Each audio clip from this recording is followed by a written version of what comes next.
inévitable, et c'est même, je vous dis, dangereux, destructeur. Vous l'avez vu avec la crise. Regardez la crise de 2008. Est-ce qu'on a fini? On n'a pas fini. Qu'est-ce qu'ils sont en train de faire? Les États-Unis, leur dette dépasse de, je sais pas, de 20 ou 30% déjà leur revenu global. Bon. Leur déficit, il est abyssal. Chaque ménage de la classe moyenne américaine est endetté à 300%. Canada, n'en parlons pas. Alors, l'Europe, aujourd'hui, l'Europe, ce n'est pas un cirque. C'est un cirque, l'Europe, c'est un spectacle. Ça vous donne envie d'imiter l'Europe? Hollande qui insulte Barroso, Barroso qui insulte Hollande, Cameron qui insulte Hollande et Barroso, Merkel qui crache sur Hollande et sur Magin. Un jour c'est l'austérité, le lendemain c'est la relance, le surlendemain c'est la rigueur. Ils ne savent plus quoi faire, ils ne savent plus quoi dire, tellement le modèle néolibéral sur lequel ils sont appuyés ne pèse, ne s'appuie, n'est en fait étayé par rien, sinon l'idéologie suivante: plus les riches s'enrichissent, plus l'économie va bien. Et cette idéologie-là, d'où elle vient? Elle vient du fait qu'à partir du milieu du XIXe siècle, ce sont les riches qui ont commencé à être en politique et en affaires, évidemment. Avant, dans les gouvernements, on trouvait des philosophes, on trouvait des poètes. Lamartine était un poète, il était chef d'État français. Allez dire maintenant à la France de mettre un Victor Hugo ou un Chateaubriand comme président de la France. Il faut qu'il vienne de l'ENA ou d'une école de commerce. Bon, donc, alors, enrichissez-vous, dit ce modèle dont je parle, donc ce changement de conception, mais de façon intelligente. C'est-à-dire, tu t'enrichis, mais en Allemagne, Scandinavie, Japon, Corée, et aujourd'hui en Chine ça commence. Brésil aussi, je connais très bien le Brésil, la Chine moins, mais le Brésil je connais parfaitement. Eh bien, enrichissez-vous autant que vous voulez, mais votre richesse ne doit fabriquer aucun chômeur. Votre enrichissement ne doit fabriquer aucun pauvre, aucune pollution. Et vous payez 50% d'impôts sur ce que vous gagnez. Alors, faites des affaires. Ça ne vous plaît pas, barra. Et nous, les lois, les investissements étrangers, loi de finances, loi de ceci, loi de hadi, loi de... Et ça, vous faites venir les investissements étrangers, admettons qu'on fait venir Walton. Vous savez comment ils font les affaires, Walton? L'un des hommes les plus riches du monde, Walmart. C'est eux qui ont provoqué, parmi ceux qui ont provoqué d'ailleurs la catastrophe du Bangladesh, là où il y a eu 500 morts et des milliers de blessés, etc. Ils les payent 20 centièmes, 15 centièmes d'euros de l'heure.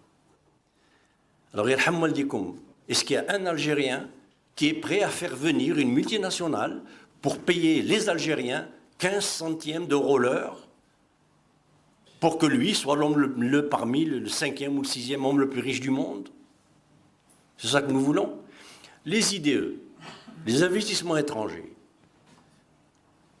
ne sont attirés que par le sérieux.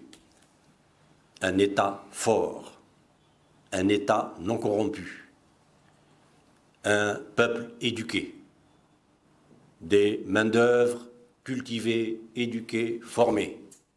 Quelles que soient les lois que vous mettez, ça importe peu. Alors, loi de finances 51-49 ou la 27-28 ou la 30-92, c'est pas ça qui va attirer ou ne pas attirer les IDE. C'est sûr que ce qui va les attirer, c'est la perspective de faire de l'argent facile, vite et partir avec, comme ils ont fait en Argentine. Bon, alors si nous voulons le modèle argentin, c'est ça qu'il faut faire. Inversons le 51-49. Et en 2-3 ans, l'Algérie n'appartiendra plus aux Algériens. Et toute la valeur ajoutée qui se fait en Algérie ira à Madrid, Paris, New York, Londres, Montréal. Et nous, on se retrouvera comme l'Argentine en 2003, le chaos total. Donc, pour conclure, il y a une alternative très sérieuse, concrète et qui existe à ce modèle néolibéral qui est devenu fou. Et ça, c'est même pas une formule qui est à moi, c'est quand même Alain Menck. Ceux qui connaissent Alain Menck, c'est quand même pas un type de gauche, là, c'est pas un bolchevique. Alain Menck, il a écrit un livre qui s'intitule « L'argent devenu fou ». Paul Krugman, prix Nobel d'économie, américain, il a écrit « Le capitalisme américain perd la tête ». Joseph Stiglitz, prix Nobel américain, il a écrit « La grande désillusion américaine ». Il a écrit « La mondialisation en 20 leçons, 2 points, comment on détruit le monde ». Alors qu'est-ce qu'il vous faut de plus? Moi je deviens fou quand on me dit « Omar Aktouf, qu'est-ce que c'est que cet extraterrestre? Il pense tout seul contre le monde entier. Le monde entier est néolibéral, le monde entier, non. J'ai des prix Nobel avec moi, j'ai écrit avec eux, avec Harvard Business School. On a sorti un livre en 2011 avec 3 prix Nobel sur le modèle humaniste de l'économie. Et je suis le principal théoricien de l'économie humaniste. Donc, ça peut exister. Alors, s'il y a un combat auquel je vous invite, c'est essentiellement 2 choses pour conclure. 1, regardez du côté du modèle allemand et du côté du modèle nippo-rhénan. Il y a beaucoup à apprendre, beaucoup plus de positif et de durable à faire. Fermez les écoles de business à l'américaine.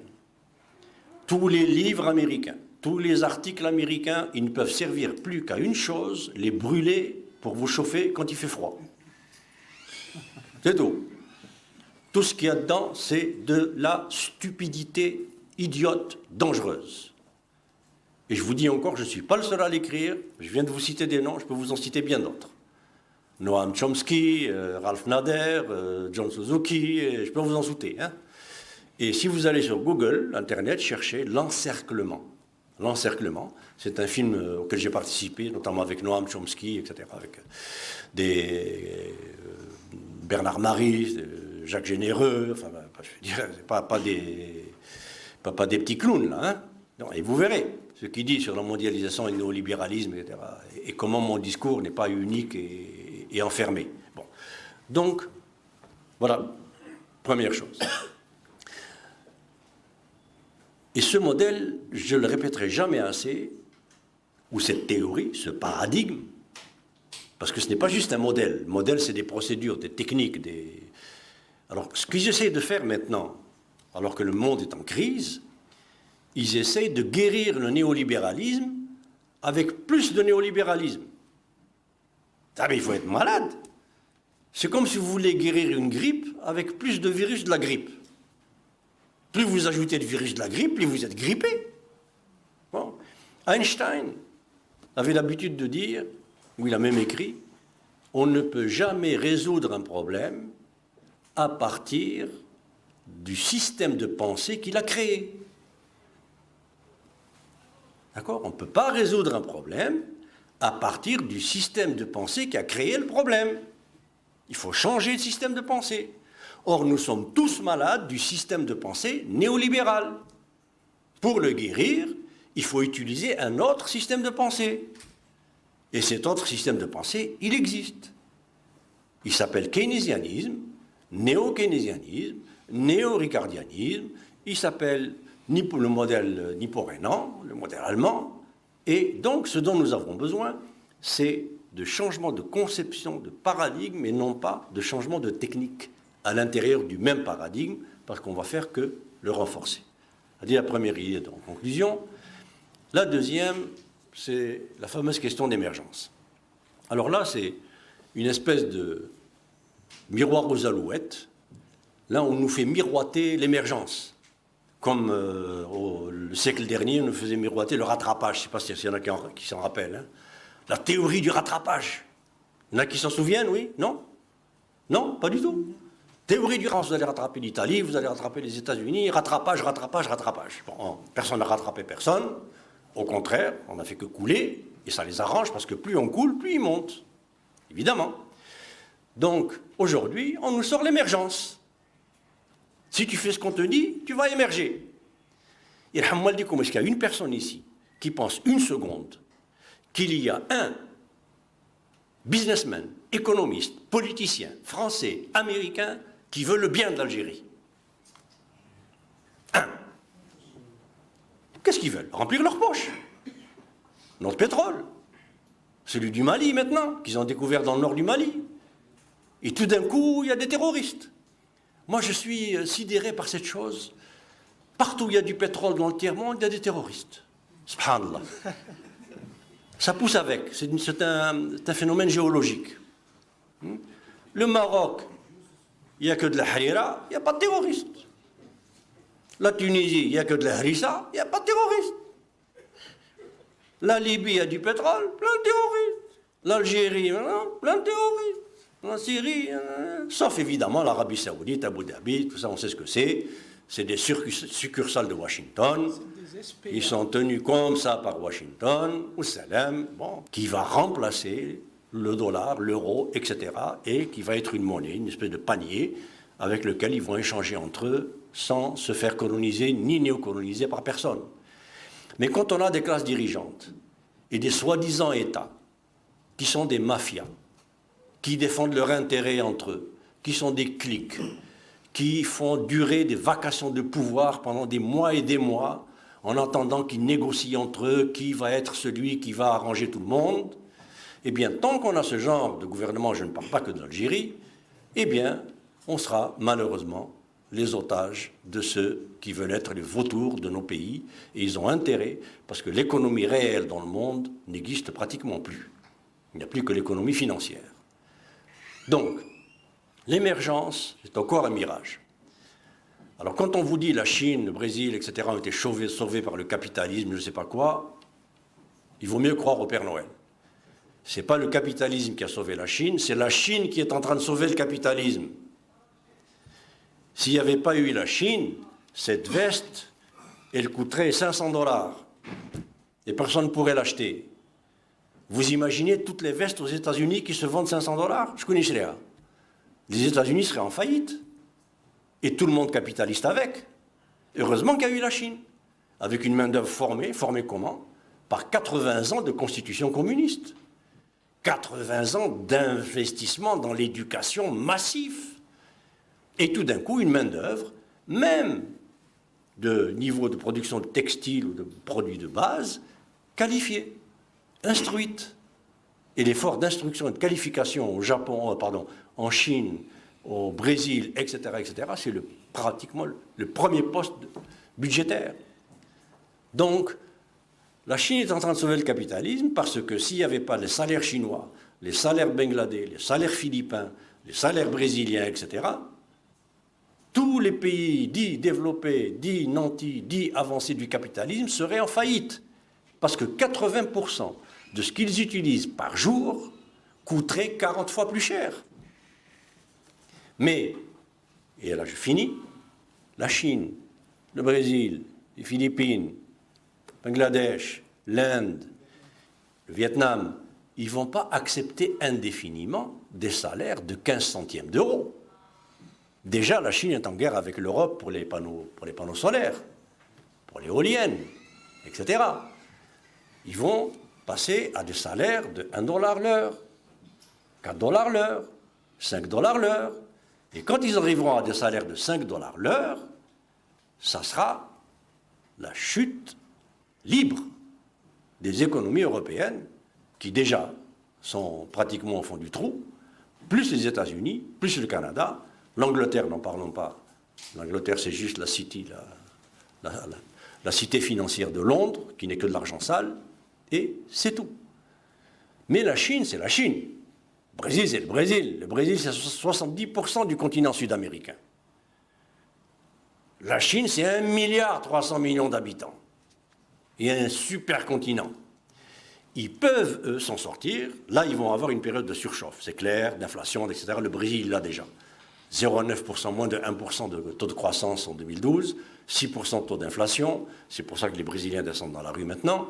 Mais c'est le résultat de cette surchauffe parce que c'était parmi les 5 fournisseurs du monde. Mais après cette période de surchauffe, ils pourront, eux, avec les millions et les milliards qu'ils sont, surtout s'ils font une intégration financière, comme c'est le cas, ils sont en train d'y penser, et économique, eh bien, ils peuvent se construire des marchés intégrés. Et donc vivre sur leur propre marché.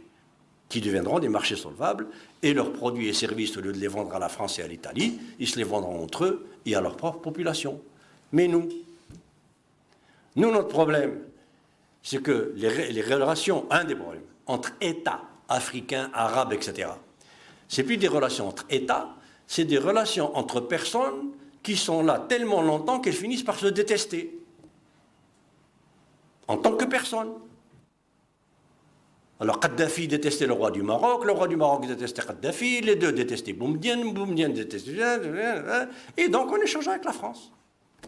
Voilà. Alors vous voyez, le problème il est multiple, il est multiface. Les solutions qu'on vous propose comme ça, toutes faites en vous disant on dégraisse l'État, on ceci, on privatise l'éducation, on privatise, rentrer dans l'OMC, tout privatiser, ça sera au mieux le chaos argentin. Au pire, une révolution sanglante. Alors, où nos classes dirigeantes écoutent des gens comme moi et acceptent de changer, ou ils seront obligés d'écouter la rue. Mais le jour où ils seront obligés d'écouter la rue, personne ne sait ce que la rue peut faire. Merci beaucoup.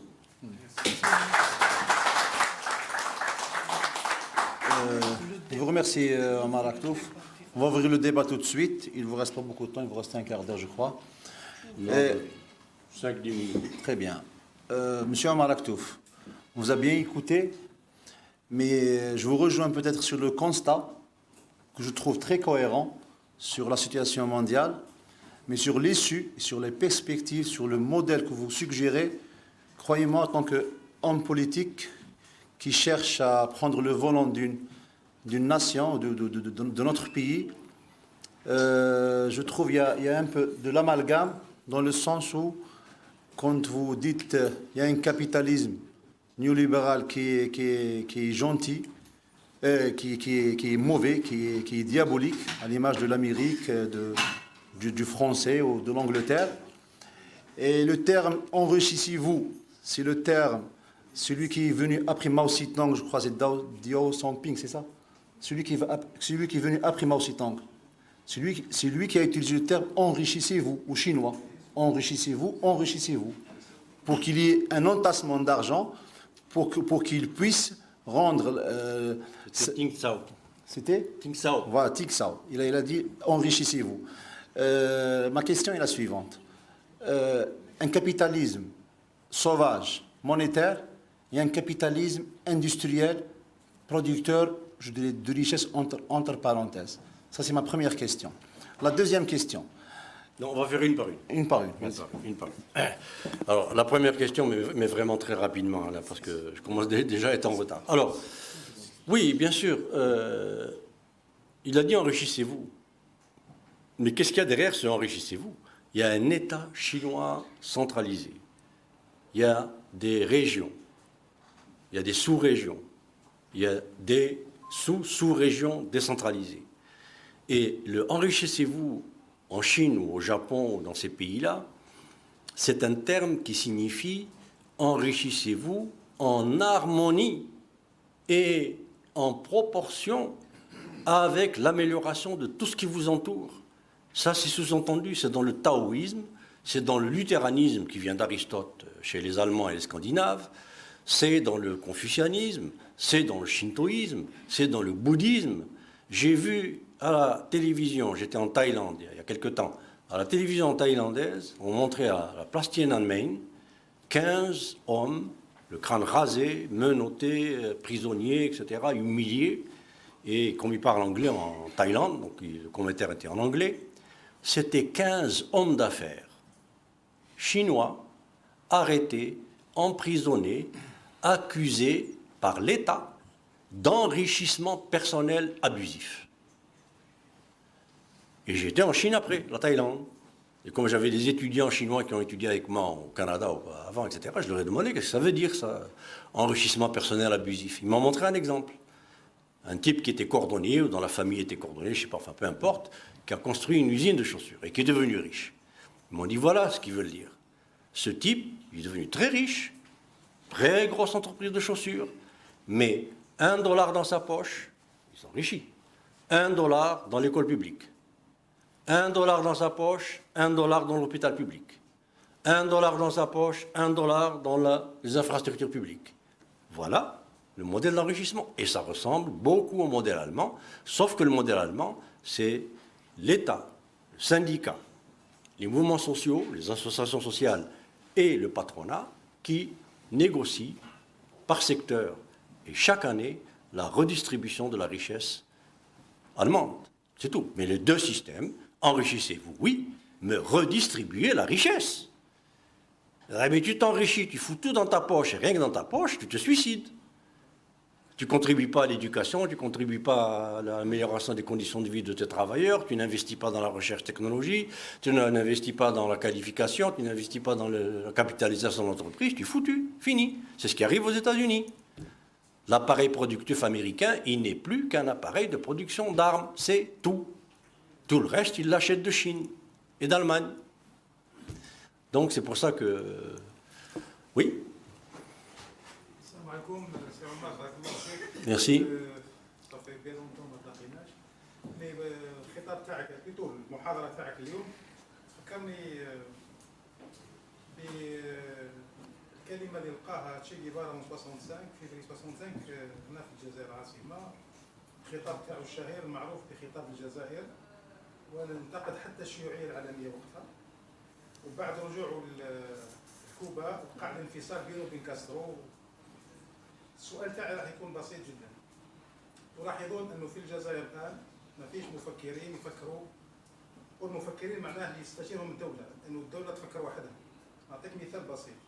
لو لاحظوا مثلا اول وزير منذ 99 في الاقتصاد سي طماط، على بالك لما نقرا الكتب تاعو لما كنت طالب كان ينظر في الاشتراكيه يعني، ولما شفتو انا شيخ كبير انه ني با سول ني با باليسار اليمين. ألا تعتقدون أن افتقار الحكام الجزائريين اليوم إلى مخابر علمية جادة، أنا لا أقول مخابر غير موجودة، هي موجودة ولكن لن يستشيروها، مع أن الجامعات الجزائرية كبيرة بزاف، العباقرة تاعنا موجودين على مستوى العالم الكل إلا في بلاد، وداير أنت واحد منهم. السؤال المطروح اليوم، ألا تعتقدون باللي ينبغي على الخبراء هذو والعباقرة في الاقتصاد وحتى في العلوم السياسية والاجتماعية والتربوية أيضا يحاولوا مرارا التفكير في إيجاد مسؤول أو مسؤولين في المستوى، يكون التواصل بيناتهم يعني بين الرجل السياسي والمفكر هذا، لأنه نلاحظوا اليوم مثلا أن المفكر بين قوسين يفكر بزاف في المنصب السياسي أكثر من المنصب العلمي يعني. Merci pour... Oui, j'ai compris l'essentiel. J'ai compris l'essentiel. Je comprends encore, mais c'est pour parler que j'ai des difficultés. La différence entre ce qu'a dit Che Guevara, il y a eu même Fidel Castro qui était venu aussi à l'époque, hein, c'est que moi je ne parle pas de socialisme. Je ne parle pas de cette espèce d'ordre où l'État fait tout pour tout le monde, etc. C'est pas ça. D'ailleurs, tous les pays qui se sont dit socialistes ne font pas vraiment du socialisme. Marx n'a rien à voir là-dedans, etc., etc. Mon discours, c'est un discours qui dit une sorte de troisième voie, mais de véritable troisième voie. C'est-à-dire une troisième voie où on accorde la même importance et le même pouvoir au capital, à la nature, au travail. La même importance. Pourquoi le capital devrait-il être le maître et le roi de tout? Il fait ce qu'il veut, comme il veut, ce qui est maintenant l'idéologie des personnes que vous avez citées. Bon. Alors, vous me demandez maintenant, dans la situation actuelle de l'Algérie, les Moukeroun, etc., les Siyassiyoun, est-ce qu'ils sont capables d'accepter cette pensée ou d'avoir autour d'eux des experts qui pensent autrement? C'est ça la question à peu près, hein? C'est ça. Bon. Donc, évidemment que non. D'abord, il faudrait être sûr que nos dirigeants politiques et nos penseurs pensent par eux-mêmes. On n'est pas très sûr. Moi, je connais des tas de pays, Amérique latine, etc., ailleurs, où les classes dirigeantes reçoivent leurs pensées de Washington. Ils répètent. Chicago, exactement. Voilà, ou, Washington, Wall Street, ou Londres. Bon. Et ensuite, non, cette classe a trop d'intérêt à défendre pour changer, je le crains, de façon pacifique. J'en ai peur. J'en ai bien peur. Et ce pourquoi je plaide pour qu'ils réalisent ce dont vous parlez, qu'on ait des experts vraiment qui pensent en experts et non pas en servant de la classe dirigeante ou au comité de gestion d'une mafia dirigeante. Moi, je plaide pour une deuxième république. Une assemblée constituante, une nouvelle constitution, pas juste amendée. Ceux qui amendent la constitution, ce sont ceux qui l'ont faite et qui s'en servent. Dans quel sens ils vont l'amender? J'ai bien peur qu'ils l'amendent dans le sens de mieux se servir. C'est une possibilité, plus qu'une possibilité. Donc, il faudrait vraiment partir de zéro. L'Algérie doit reprendre à zéro, comme l'a fait De Gaulle avec la Ve République. 4e République, 5e République, c'était quasiment tabula rasa des institutions et du fonctionnement de la France. Et, bon, pas tabula rasa, parce que la France, quand même, elle avait déjà toute une histoire derrière elle. Mais nous, il faudrait vraiment qu'on reparte, et qu'on reparte avec cette idée de modèle qui existe et qui fonctionne. L'Allemagne, comme premier. Voilà. Moi, si j'ai un pouvoir demain, je ferai 4 choses en Algérie. 1, je mets à la porte tout ce qui est américain, tout ce qui vient d'Amérique. Tous ceux qui ont été diplômés des États-Unis, je les mets dans des écoles de déprogrammation, reprogrammation. J'invite massivement les Allemands, les Japonais, les Suédois, les Danois, les Norvégiens, comme consultants, comme professeurs, comme etc., etc., etc. Bon. Et ensuite, j'investis dans 3 secteurs prioritairement. 1, l'agriculture, pour arrêter cette dépendance alimentaire qui est un véritable Eldorado de chantage qu'on peut nous faire. 2e, l'éducation. 13% des filières de l'éducation, c'est technique. 85% pratiquement, ce n'est que des sciences islamiques, sciences machin, sociologie. J'ai rien contre. Mais ceux qui construisent une économie, c'est les ingénieurs et les techniciens, ce n'est pas les sociologues et les anthropologues. On en a besoin, mais on a besoin de plus que 13% quand même de filières techniques dans l'éducation. Et 3e investissement, les infrastructures. Je viens de passer devant le port. Le port d'Alger, c'est un port qui sert pour les années 50, pas pour 2013. Imaginez si on avait de quoi exporter, comme la Corée ou comme le Vietnam, ça serait en dépôt au port suffisamment de temps pour pourrir avant de même voir arriver le bateau. Donc voilà, c'est tout ça qu'il faut reprendre, repenser. Et je vous le dis encore une fois, il faut que j'aille malheureusement, d'avoir été aussi patient. J'ai parlé peut-être un peu trop vite, j'ai peut-être un peu bousculé les choses, mais j'ai voulu passer l'essentiel. Donc, j'espère une autre fois, Inch'Allah, et puis j'espère que nos dirigeants écouteront avant que la rue ne se mette à parler, parce que là, on ne sait pas ce qui peut en sortir. Une petite question. Oui. Quel est le taux d'imposition en Allemagne? Le taux d'imposition.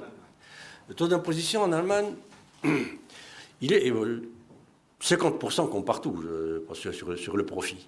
Mais il ne faut pas voir que le taux d'imposition. Il faut voir aussi le taux de récupération de l'impôt. C'est ça qui est le plus important. Le taux de l'imposition des États-Unis, c'est l'un des plus grands du monde, mais le taux de récupération, il est pratiquement nul. Les milliardaires, les riches, etc., ne payent pas d'impôts. En France non plus. Donc l'État n'a plus de revenus. Il y a la seule arme de l'État pour agir, c'est l'impôt. Pour faire de l'éducation, pour faire de l'infrastructure, pour faire tout ce que je viens de dire, il faut qu'il y ait de l'impôt. Or, je sais qu'en Algérie, par exemple, je l'ai lu dans le rapport CNES 2013, ils veulent même aller jusqu'à supprimer l'impôt rural, donc sur les entreprises, supprimer l'impôt sur toute une série de secteurs. Et ça, c'est de l'idéologie néolibérale américaine pure, qui veut que si on ne fait pas payer l'impôt aux gens, ben les gens travailleront plus, et s'ils travaillent plus, ils produisent plus, s'ils produisent plus, l'économie marche mieux. C'est faux, ça ne marche pas. La preuve est là. Donc le taux d'imposition, ce n'est pas le plus important, c'est le recouvrement du taux d'imposition et la redistribution des richesses.